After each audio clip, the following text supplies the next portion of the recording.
There are moments when the world tilts without warning, when a presence becomes an absence so sudden, so complete, that the air itself seems to hold its breath. In the quiet residential streets of Huntingtown, Maryland, September 2023 carried away to summer's end. The golden light softer now, the evenings arriving earlier, the promise of autumn whispering through the trees. For 51-year-old Joseph Anthony Shymanski, this transition between seasons would mark not renewal, but erasure. Within the walls of his home on Cari Court, something terrible had occurred, something that would transform a peaceful neighborhood into a crime scene, and a man's life into a mystery that would grip an entire community. The silence that followed his disappearance was deafening, but silent, as investigators would later discover, can be broken. And when it finally was, the truth would emerge from the most unexpected place, a wooded stretch of Pennsylvania earth, miles from where Joseph had last been seen alive. Before I tell you what happened, comment your country and time below. The late summer of 2023 in Calvert County, Maryland, had been unremarkable in most ways. The Chesapeake Bay communities that dotted the landscape maintained their unhurried rhythm, boats rocking gently in marinas, families gathering for end-of-season barbecues, children preparing reluctantly for the return to school. Huntingtown,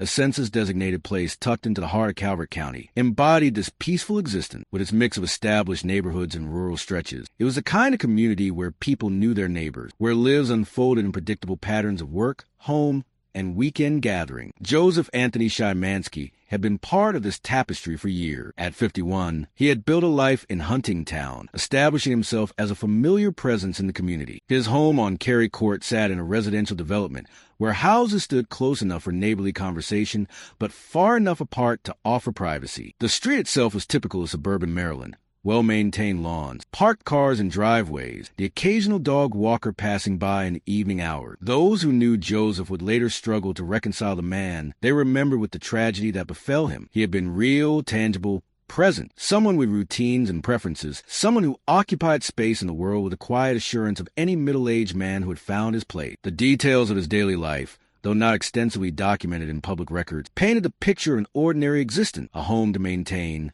bills to pay, seasons changing outside his windows. September arrived with its characteristic blend of lingering warmth and increasing shadow. The first days of the month passed like any others in Huntingtown. Children returned to classroom. Workers resumed their commute. The rhythm of life continued its eternal forward motion. But within the walls of the house on Cari Court, that rhythm had been violently interrupted. September 4th, 2023. The date will become seared into the consciousness of everyone who knew Joseph Shymanski and many who didn't. It was a Monday, a day typically associated with fresh start, with the resumption of weekly routines after the weekend's pause. Instead, it became the day when absence was officially acknowledged, when concern transformed into crisis, when the machinery of law enforcement began its solemn work. The call came into the Calvert County Sheriff's Office that morning. Someone was missing. Joseph Shymanski had not been seen, had not been heard from. The details of who made that initial report, whether family member, friend, or neighbor, remained private, protected by the investigative process. But the urgency was clear. This was not a case of someone stepping away for a few hours. Something felt wrong. Deputies responded to Cari Court with the practiced efficiency of professionals who have answered countless calls, yet never lose the edge of alertness that each new situation demands. The residential street, so ordinary in its appearance, had become the center of something extraordinary. Squad cars pulled up to Joseph's home. Officers approached the property with eyes trained to notice details. Doors left ajar,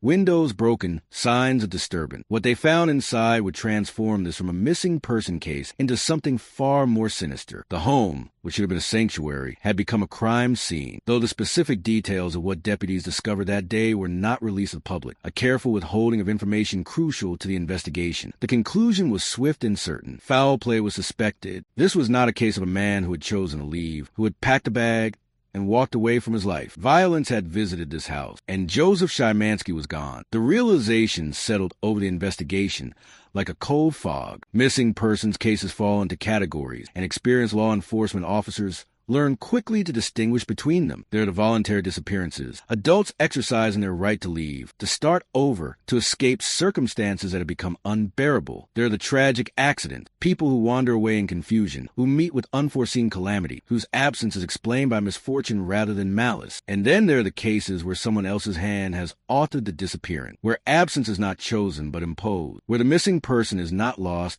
but taken. Joseph's case fell into this darkest category. from the very beginning. The evidence at the scene told a story even before investigators could fully read it. Whatever had happened in that house had been violent, had been intentional, had been final. The Calvert County Sheriff's Office moved quickly to establish a timeline. When had Joseph last been seen? Who had spoken with him last? What were his habits, his routines, his connections? The investigation expanded outward in concentric circles from Cari Court, touching everyone who had intersected with Joseph's life in those final days. But even as deputies canvassed the neighborhood, even as detectives began the painstaking work of processing the scene, even as the machinery of investigation hummed to life with its full resources and determination, Joseph himself remained absent. The house could tell them what had happened, but it could not tell them where he was now. In the days immediately following September 4th, Huntingtown found itself transformed. News spread to the community with the speed of digital communication and the weight of genuine shock. A man had vanished from his own home. Foul play was suspected. The police were investigating. Each piece of information, sparse as they were, created ripples of unease. Neighbors on Cari Court found themselves looking at familiar surroundings with new eyes. The house that had been simply Joseph's house became the house where something terrible had happened. People locked their doors more carefully. They watched their streets with heightened awareness. They asked themselves the questions that always arise when violence intrudes upon peaceful spaces. How could this happen here? Were we in danger? Did we miss something we should have seen? The Calvert County Sheriff's Office, mindful of both the investigation's integrity and the community's need for information, released carefully worded statement. They confirmed Joseph Shymanski had been reported missing. They confirmed the investigation was active and ongoing. They confirmed that foul play was suspected. But beyond these basic facts, they remain necessarily silent. Investigations proceed most effectively when certain details remain confidential. Information that only the perpetrator would know. Evidence that must be preserved from contamination by public speculation. For Joseph's family, those who knew him best, who had shared his life, who now faces unexplained absence, these early days must have been unbearable. The liminal state of not knowing, of existing between hope and despair, of waiting for information that might never come. The details of their private anguish were not publicly documented, protected by both privacy and the investigation's need. But the weight of their loss was undeniable, tangible in its absence from public view. September gave way to October. The investigation continued with the relentless thoroughness that characterizes serious criminal cases. Detectives followed lead, interviewed witnesses, analyzed evidence. The Calvert County State's Attorney's Office worked in coordination with law enforcement, building a framework for whatever prosecutorial action might eventually be required. But Joseph remained missing, and as the days accumulated into weeks, as autumn deepened into its full expression of color and decline, the case began to show signs of the thing investigators dread most. It was going cold. There is a particular kind of grief that attends not knowing. When death is confirmed, mourning can begin its difficult work. The rituals of goodbye, the gathering of community, the slow process of integrating loss into the continuation of life. But when someone simply vanishes, when their fate remains suspended in uncertainty, those left behind exist in a kind of emotional purgatory. They cannot mourn because there has been no confirmed death. They cannot hope freely because hope itself becomes a form of torture. They simply wait, and waiting becomes its own kind of dying. For the family of Joseph Anthony Shymanski, the weeks following his disappearance marked the beginning of this terrible waiting. Though the details of their private experience remained largely outside public view, the universal nature of such loss allows us to imagine its contour. The phone that does not ring with his voice, the holidays approaching with their cruel reminder of absence, the questions without answers that circle endlessly through sleepless nights. In cases where foul play is suspected from the outset, families face a particularly agonizing paradox. They know, in some deep and terrible way, that their loved one is likely dead. The evidence suggests it. The investigators' carefully neutral language implies it. The sheer weight of silence confirms it. And yet, without a body, without definitive proof, some small flame of desperate hope continues to burn. Perhaps there's been a mistake. Perhaps he's injured somewhere, unable to contact them. Perhaps, somehow, he will return. This false hope is a mercy and a curse in equal measure. It allows the heart to continue beating, the lungs to continue breathing, the days to continue passing. But it also prevents the kind of closure that comes with certainty, however painful that certainty might be. The community of Huntingtown, like all communities touched by violent crime, experienced its own collective process in those early weeks. The initial shock, the conversations in grocery store aisle, the speculation in online neighborhood forums, the heightened awareness of vulnerability gradually began to fade into a lower frequency of concern, not because people stopped caring, but because human attention cannot maintain crisis levels indefinitely. Life's demands reassert themselves. The immediate gives way to the ongoing. But for those closest to Joseph, there was no return to normal. Normal had been destroyed on that September day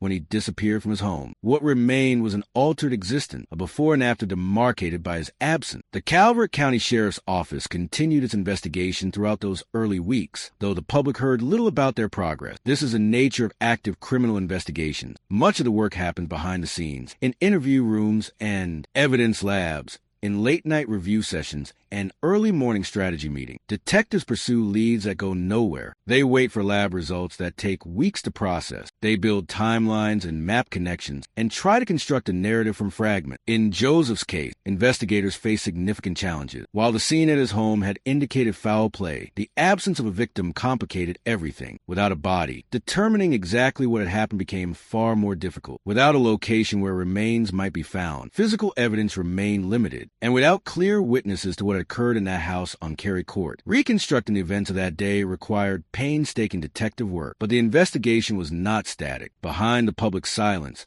law enforcement was making progress. They were following a thread that would eventually lead them far from Huntingtown, across state lines into Pennsylvania, to a wooded area that held the answer to where Joseph Shymanski had gone. October deepened into November. The trees that had blazed with autumn color now stood increasingly bare against gray skies. In Maryland's Chesapeake region, November brings a particular quality of light, softer, more filtered, the sun taking a lower arc across the sky. The warmth of Indian summer gives way to genuine cold. The year begins its final descent toward winter. For Joseph's family, this would have been a season of particular pain. Thanksgiving approaching, a holiday built entirely around gathering, around presents, around the filled table and a complete circle of loved ones. How does a family celebrate gratitude when its circle has been violently broken? How do they set a table with an empty chair, a missing place, an absence that dominates every conversation? The answer, of course, is that they do it anyway, because life continues even when it shouldn't, because other family members still exist, still need care, still deserve whatever joy can be salvaged from tragedy. But the effort required to maintain normalcy in the face of such loss is exhausting, soul-crushing in its relentlessness. Communities tend to mark unsolved crimes with their own ritual. Vigils are held, candles lit, awareness maintained through deliberate acts of remembrance. Whether Joseph's family and community engaged in such rituals is not documented in public record, but it would not be unusual if they did, if someone organized a gathering to remember him, to refuse to let his disappearance fade quietly into forgotten history. These acts of public mourning serve multiple purposes. They honor the missing, they comfort the grieving, and they keep pressure on investigators to continue their work, to not let the case grow cold and be set aside in favor of newer, more urgent matters. But even the most determined community attention cannot sustain itself indefinitely without new information. As weeks stretched into months, as the case received less media coverage, as the initial shock gave way to the chronic ache of unsolved mystery, public awareness of Joseph's disappearance inevitably diminished. This is not callousness, but human nature. We cannot carry the weight of every tragedy forever. We must turn our attention to the immediate, the present, the problems we might actually solve. For investigators, however, the case remained very much alive. The Calvert County Sheriff's Office and the State's Attorney's Office continued their work with a dogged persistence that characterizes the best cold case work. They knew something that the public did not yet know. They had a suspect, the identity of this person, the nature of his connection to Joseph, the evidence that had led investigators to focus on him. All of this remained carefully guarded information in those early months. In criminal investigations, revealing a suspect's identity before an arrest can be disastrous. It gives the person time to destroy evidence, to flee, to construct defenses. It alerts them that investigators are closing in, so the work continued quietly. Detectives built their case with methodical care. They gathered evidence. They interviewed witnesses. They coordinated with law enforcement agencies in other jurisdictions, because the trail they were following led out of Maryland, north into Pennsylvania, to a small community called Reedsville. Reedsville sits in Mifflin County, Pennsylvania, a rural area of farmland and forest, of small towns connected by two-lane highways, of communities where everyone knows everyone and strangers are noticed. It is approximately 150 miles north of Huntingtown, Maryland, not an insignificant distance, but easily drivable, the kind of journey that could be completed in a single day if someone had sufficient motivation, and someone had made that journey. Someone had taken Joseph Shymanski, whether alive or already deceased, from his home in Maryland to a wooded area near Reedsville, Pennsylvania. Someone who had then returned to their life as if nothing had happened, as if they had not destroyed a human being and hidden that destruction in the Pennsylvania forest. The discovery of Joseph's remains changed everything, though the exact date of this discovery was not publicly specified. It occurred sometime between the September disappearance and the November indictment that followed. Perhaps a hiker stumbled upon something that shouldn't have been there. Perhaps cadaver dog, employed by investigators following leads, made the grim find. Perhaps the suspect himself, under pressure from mounting evidence, led authorities to the location. However it happened, the discovery ended one chapter of uncertainty and began another of terrible knowledge. Joseph Shymanski was not missing. He was dead, and his death had been violent, had been criminal, had been the result of another person's deliberate action. The woods near Reedsville, Pennsylvania, had kept their secret well. In the forested areas that surround rural Pennsylvania communities, thousands of acres stretch in relative wilderness, dense canopy, understory vegetation, terrain that humans traverse infrequently. A body concealed in such a location might remain hidden for years, decades, perhaps forever. Nature is efficient in its reclamation work. What is buried eventually becomes part of the earth itself. But secret, even those buried in Pennsylvania soil, have a way of surfacing. The discovery of Joseph Shymanski's remains marked a crucial turning point in the investigation, the moment when absence became confirmed death, when missing person became homicide victim, when the careful investigative work that had been proceeding behind closed doors could finally move toward its conclusion. The recovery of human remains in a wooded area is a process that requires extraordinary care and patience. Forensic specialists understand that every element of the scene contains potential evidence: the position of the body, the condition of the remains, the surrounding soil, the vegetation pattern. All of these elements tell a story. The investigators who processed the scene near Reedsville would have worked with methodical precision, photographing every detail, cataloging every finding, ensuring that nothing was missed or contaminated. For Joseph's family, receiving confirmation of his death must have brought a complex mixture of emotion. The end of not knowing is a mercy, even when the knowledge itself is devastating. At least now they could mourn properly. At least now the terrible suspension of uncertainty could give way to grief's more familiar territory. At least now they could begin the process of saying goodbye. But this grief was complicated by the nature of his death. Joseph had not died in an accident, had not succumbed to natural causes, had not even died in some tragic but impersonal incident. He had been killed. Someone had taken his life deliberately, and that someone, investigators now knew with certainty, was Brandon Ross Holbrook. The details of what connected Holbrook to Joseph Shymanski remained, in those first days after the discovery, largely undisclosed. The nature of their relationship, whether they were acquaintances, business associates, friends, or connected in some other way, was information that law enforcement kept close. In building a criminal case, particularly one involving murder, the prosecution must be strategic about what information is released and when. But certain facts became matters of public record through the legal process. Brandon Ross Holbrook resided in or near Reedsville, Pennsylvania, the same area where Joseph's remains had been discovered. This geographic connection was not coincidental. The location of the remains, so close to the suspect's own residence, suggested a grim practicality. When someone commits murder, disposing of the victim's body becomes a pressing problem. Transporting remains any significant distance increases risk exponentially. The chance of being stopped by police, of being seen by witnesses, of leaving evidence in transit. Most killers choose locations they know, places they can access without drawing attention. The fact that Joseph's remains were found near Holbrook's Pennsylvania residence raised immediate questions about the crime itself. Had Joseph traveled to Pennsylvania only to meet violence there? Or had something happened in Huntingtown, after which Holbrook transported the body north? The evidence at Joseph's home on Cari Court, the indicators of foul play that had been apparent from the very first day, suggested the latter scenario. Violence had occurred in Maryland. The concealment had occurred in Pennsylvania. This cross-jurisdictional element added complexity to the investigation and prosecution. Crimes that span state lines require coordination between multiple law enforcement agencies, navigation of different legal systems, careful attention to jurisdictional questions. But the Calvert County Sheriff's Office, working with their counterparts in Pennsylvania, had managed this coordination effectively. As November 2023 progressed, the investigative pieces came together. The remains had been identified as Joseph Shymanski through methods that likely included dental records or DNA comparison, the standard tools of forensic identification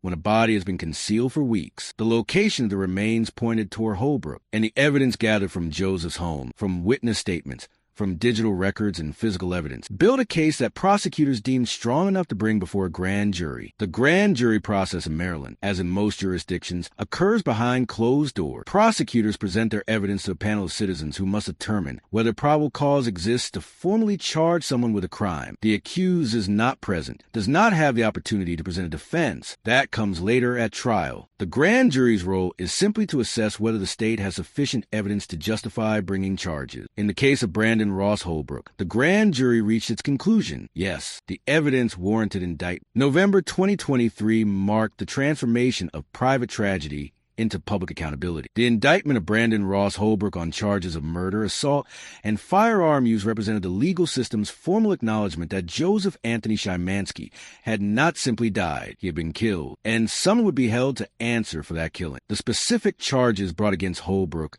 were significant in their detail. Murder, the unlawful taking of human life with malice aforethought. Assault, suggesting that whatever violence Joseph suffered before death had been documented as a distinct criminal act. And firearm use, indicating that a gun had played a role in the events of that September day. Though the specific details of what occurred in Joseph's home on Cari Court remain protected information, these charges sketch the outlines of the tragedy. There had been a confrontation, there had been violence, there had been a weapon, and there had been death. The indictment brought Joseph's case back into public consciousness. Local media covered the development with the appropriate mixture of factual reporting and community concern. News outlets in both Maryland and Pennsylvania reported on the charges, noting the cross-state nature of the crime. Online forums and social media platforms in Huntingtown buzzed with reaction, a mixture of relief that someone was being held accountable and shock at the brutal facts of the case. For communities that experience violent crime, the arrest and charging of a suspect often brings a complex emotional response. There is satisfaction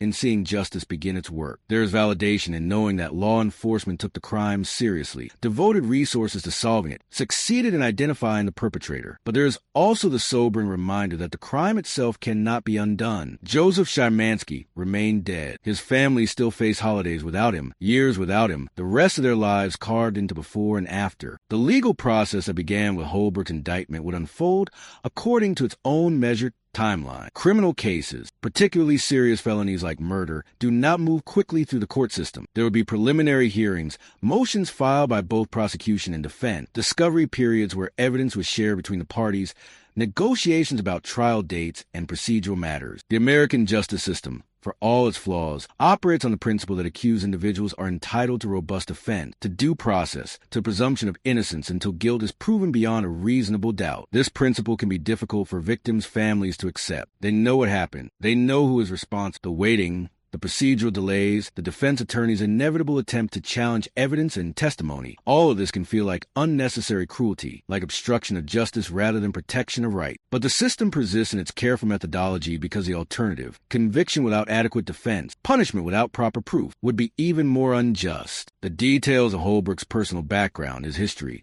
his possible motive for killing Joseph Shymanski, all of this would presumably emerge during the legal proceeding. At the time of the indictment, public information about these elements remained limited. The investigation had focused on building a prosecutable case, not on satisfying public curiosity. The why of the crime, while important, mattered less in immediate legal terms than the who, what, when, where, and how. But for those trying to make sense of the tragedy, the why mattered enormously. Human beings need narrative coherence. We need to understand cause and effect, motivation, and consequence. A senseless killing is harder to process than one that has some explicable reason, however terrible. Not knowing why someone killed Joseph Shymanski left a gap in the story, an absence of meaning that mirrored his physical absence. As the case moved through the legal system, Joseph's family faced the difficult work of continuing their lives under the shadow of his death. The holiday season of 2023 would have been particularly brutal. Thanksgiving without him, Christmas without him, the turning of a new year into 2024 without him. These first anniversaries of absence are always the hardest. The contrast between what was and what is now most stark. But there would have been some comfort in progress. Unlike the terrible weeks immediately after his disappearance, when nothing was known and nothing was happening, now there was movement. Someone had been charged. The legal machinery was turning. Justice, that abstract concept that can seem so elusive when crimes go unsolved, appear to be within reach. The case remained ongoing, a phrase that legal authorities used to indicate active prosecution. Holbrook would face arraignment, where the charges would be formally read and he would enter a plea. He would be represented by counsel, either private defense attorneys or public defenders, if he could not afford to hire his own representation. Prosecutors from the Calvert County State's Attorney's Office would prepare their case with the thoroughness such serious charges demanded, and at some point, whether through trial or plea agreement, there would be a resolution. Holbrook would either be convicted or acquitted, either sentenced to prison or released. The legal process would reach its conclusion, and that conclusion would become part of the permanent record of Joseph Shymanski's life and death. But beyond the legal proceedings, beyond the specific details of charges and evidence and trial dates, Joseph's case carried broader resonance. It served as a reminder of how quickly lives can be disrupted, how violence can intrude into the most ordinary setting, how the people we know, or think we know, can harbor terrible capacity. Huntingtown, Maryland, that peaceful community of residential streets and Chesapeake Bay proximity, had been permanently marked by this tragedy. Cari Court, where Joseph had lived, would forever be the place where something terrible had happened. The community's sense of security, that comfortable assumption of safety that allows people to live without constant vigilance, had been fractured. But communities are resilient. They absorb tragedy, process it, and continue. Children still walk to school. Families still gather for dinner. People still trust their neighbors, still believe in the fundamental goodness of their surrounding. The alternative, living in constant fear, seeing threat in every interaction, would be unbearable. Joseph's death also highlighted the crucial work of law enforcement in solving complex crime. The Calvert County Sheriff's Office and State's Attorney's Office, working with Pennsylvania authorities, had pursued this case with evident dedication. From the first day when deputies responded to his home and immediately suspected foul play, through the weeks of investigation that led to Pennsylvania, to the discovery of remains and the building of a prosecutable case, the system had worked as it should. Not perfectly, perhaps not quickly enough to save Joseph, but effectively enough to ensure that his death would not go unpunished. For Joseph's family, the ongoing legal case represented both hope and burden. Hope that justice would be served, that the person responsible for Joseph's death would face appropriate consequences, but also the burden of continued involvement in legal proceedings, testimony that might be required, court appearances that must be attended, the necessity of reliving the trauma through the formal retelling that trials demand. As 2024 progressed, the case would continue its trajectory through the court system. Each hearing, each filing, each step toward trial represented progress, however slow. The family's private grief would necessarily become public as the case moved forward, as media reported on development, as the community followed the proceedings with invested attention. In cases of violent death, particularly murder, there is never true closure. The crime cannot be undone. The loved one cannot be returned. The best that can be hoped for is accountability, the formal recognition that a wrong was committed and someone must answer for it. This is what the legal system offers. Not healing, but justice. Not restoration, but acknowledgement. And for many families, this acknowledgement matters enormously. It validates their loss. It confirms that their loved one's life had value, that their death warranted society's full response, that the person responsible would not simply walk away unpunished. The specific details of how Holbrook's case would ultimately resolve remained unknown as of the initial indictment. Would he plead guilty, perhaps in exchange for a reduced sentence? Would he maintain innocence and demand a trial?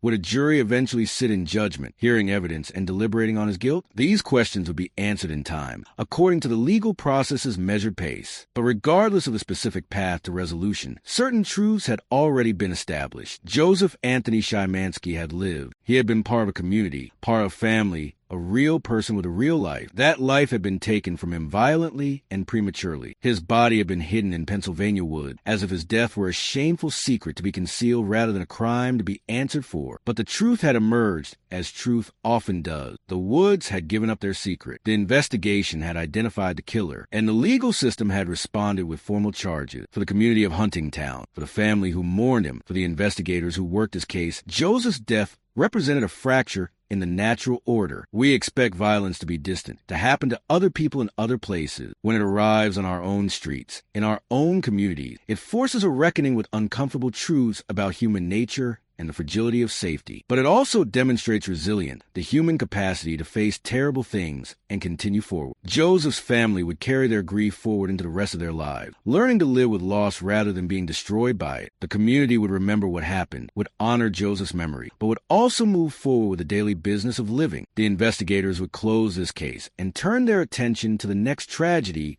requiring their skill. And Brandon Ross Holbrook would face the consequences of his actions, whether in a plea hearing or a trial. Whether through admission or conviction, he would be held accountable for what he had done. The specifics of his sentence, should he be convicted, would depend on many factors: the exact nature of his crimes, his criminal history, the recommendations of prosecutors, the judgment of a court. But the accountability itself was now inevitable. This was the justice that Joseph Shymanski's death demanded. Not perfect justice. That would require his restoration to life, which is impossible. But human justice. Imperfect and delayed, but nonetheless real. The kind of justice that says, we see what happened here. We acknowledge this wrong. We will respond. In the end, Joseph Anthony Shymanski's story is not unique. Every year, thousands of Americans disappear, victims of violence that tears them from their lives without warning or mercy. Some are never found. Others, like Joseph, are eventually discovered. Their remains recovered from hiding places where killers hoped they would never be seen. What distinguishes Joseph's case is not its uniqueness, but its universality.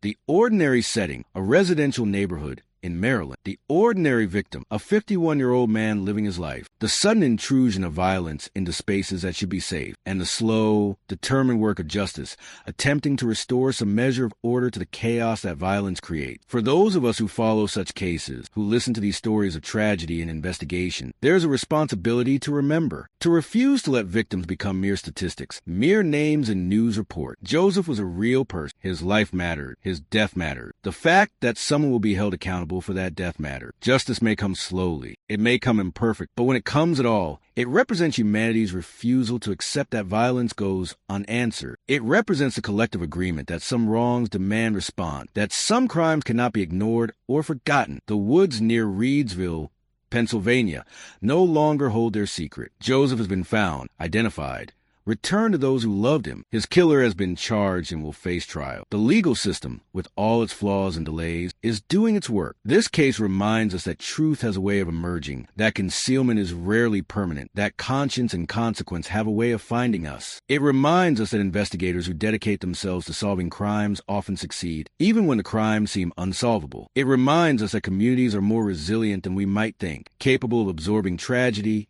and continuing forward. But most importantly, it reminds us that every victim of violence was someone's son, someone's father, someone's friend. Every disappearance creates ripples of grief that extend far beyond the immediate loss, and every resolution, however imperfect, offers some small measure of comfort to those left behind. Joseph Anthony Shymanski deserved better than to die violently at 51. He deserved to see more sunrises, to experience more autumn, to live out the full measure of years that should have been his. That was stolen from him. But what remains, his memory, his story, the pursuit of justice in his name, cannot be stolen. These things persist, testimony to a life lived and a death that will not be forgotten. In the quiet streets of Huntingtown, life continues. In courtrooms in Calvert County, justice pursues its careful course. And somewhere we hope Joseph rests, not forgotten, not unavenged, not reduced to silence. His story has been told. His death has been acknowledged. And the long work of justice, however delayed, moves inevitably forward.